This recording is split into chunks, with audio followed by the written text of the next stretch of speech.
ભગવાનની શોભા શોભા બહુ થોરી મતી મૂળ. મારી ટૂંકી બુદ્ધિ અને ભગવાનની સૃષ્ટિ વ્યાપક સુંદરતા હું ક્યાંય માપી શકું. ભગવાનની ના પરિપૂર્ણ સૌંદર્યને, ભગવાનના વિશ્વ સ્વરૂપને જો અર્જુન નથી જોઈ શક્યા, હું આપના સ્વરૂપને નથી જોઈ શકતો, તો સામાન્ય જગત કેવી રીતે એને સમજી શકે? એટલે તુલસીદાસજીએ પણ કહ્યું, મતિ થોરી મત મોરી મતિ, મારી બહુ અલ્પમતી છે. આમ ભગવાનના વ્યાપક અસ્તિત્વને નિહાળવું, એના દર્શન કરવા, એની અનુભૂતિ કરવી, ભગવાનના વ્યાપક સ્વરૂપની ઉપસ્થિતિ છે સર્વત્ર જડ ચેતનમાં, એનો અનુભવ તુલસીજી અહીંયા ગાડી કરાવે છે કે આકાશમાં દર્શન કરો તો પણ તારા, નક્ષત્રો, ગ્રહો, સૂર્ય, ચંદ્ર, આખું આકાશ એ પણ ભગવાનની એક સૃષ્ટિ, એનું સૌંદર્ય અનુરૂપ છે. નિશિ સુંદરી કેર શૃંગારા, જેમ રાત્રિની સુંદરીનું, તો આકાશને પણ નિશિ સુંદરી કહી દીધું. તો જ્યાં જ્યાં પ્રકૃતિ પથરાયેલી છે ત્યાં ત્યાં પ્રભુનું સૌંદર્ય છે. કોઈ પણ જગ્યા એવી ખાલી નથી. જ્યાં જ્યાં નજર મારી ઠરે ત્યાં યાદી ભરી છે આપ ક્યાં નથી. બસ એ જ વાતની તુલસીજી અનુભૂતિ કરાવે છે. શોભા બહુ થોરી મતી મોરી, હું નથી માપી શકતો મારી અક્કલથી, પરણીને જાય. અને જે એની અંદર સીતારામજીનું સુંદર સ્વરૂપ પરણીને જાય, મનોહર. અને આવું સપ્રમાણ દાંપત્ય, મનોહર જોડી કહ્યું.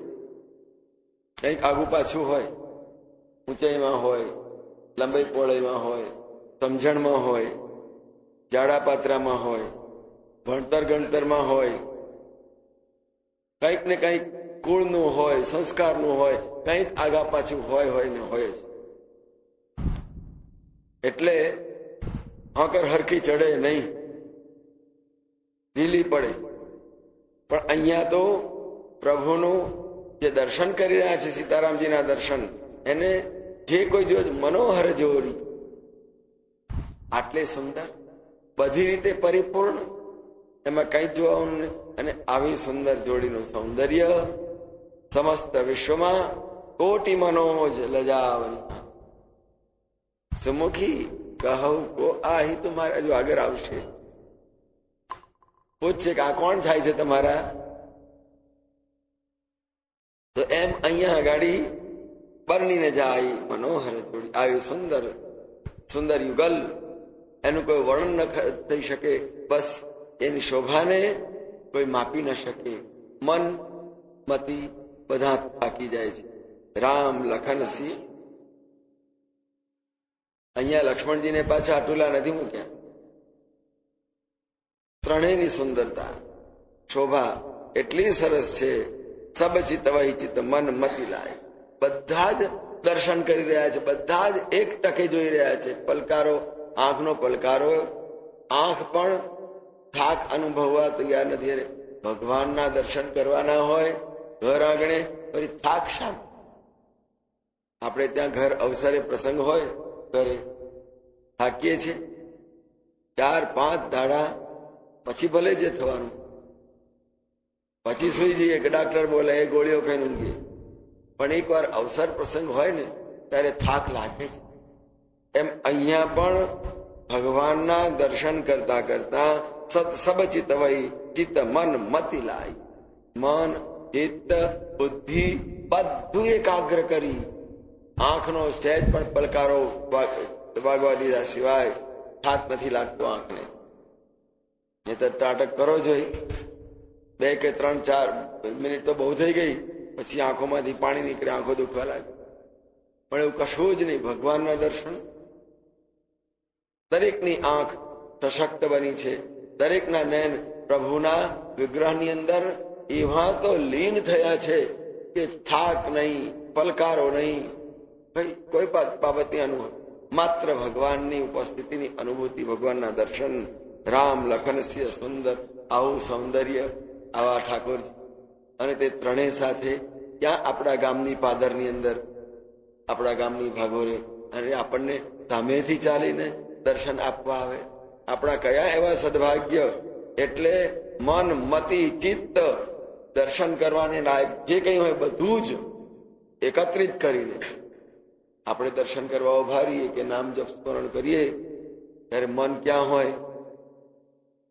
ઘણી વાર છોકરાને કેમ ચિત્ત કઈ ભમે છે, વાંચવા બેઠો છું, તો મન, મતિ અને ચિત્ત ત્રણેય એકાગ્ર. શરીરથી ભલે ત્યાં આવીએ પણ મન ક્યાંક હોય, ચિત્ત બીજે હોય, અક્કલ બીજે કામ કરતું, તો ત્રણેય એક જ જગ્યાએ થઈ શકે. અને જ્યાં મન, મતિ અને ચિત્ત એક ઠેકાણે હોય ને, ત્યાં સાક્ષાત્કારની અનુભૂતિ અવશ્ય થાય. પણ સાધન ભજનની અંદર, નામ જપની અંદર બેઠા આવીએ, હાથમાં માળા તો ફરતી, મનવા તો દસ માલા ફિરે કરમાં. માળા હાથમાં ફરતી હોય, મન બહાર પડે, બે કામ કરવા જોઈએ. સ્વાભાવિક સમય ના મળતો હોય, સમયનો બચાવ કરવો હોય તો એક સાથે બે કામ કરવા. આપણે ઘણી વાર કહીએ એક સાથે બે કામ કરીએ, એ તો સમય જ હાથમાં ના આવે. એક સાથે બે કામ કરવાના,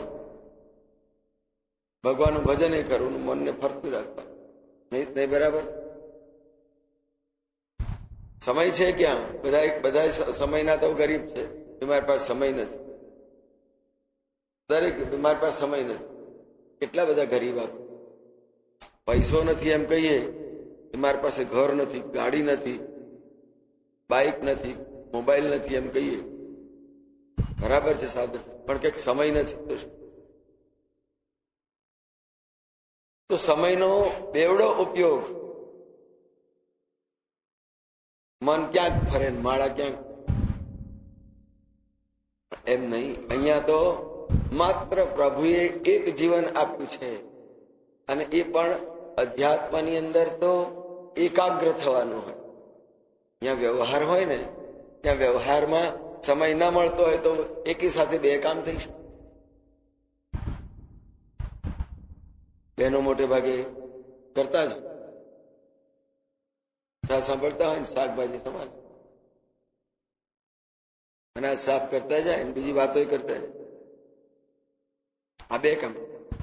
પણ અહીંયા પ્રભુના દર્શનની અંદર એકાગ્રતા માત્ર એક જ, તો જ એ દર્શનની આપણને સાર્થકતા પ્રાપ્ત.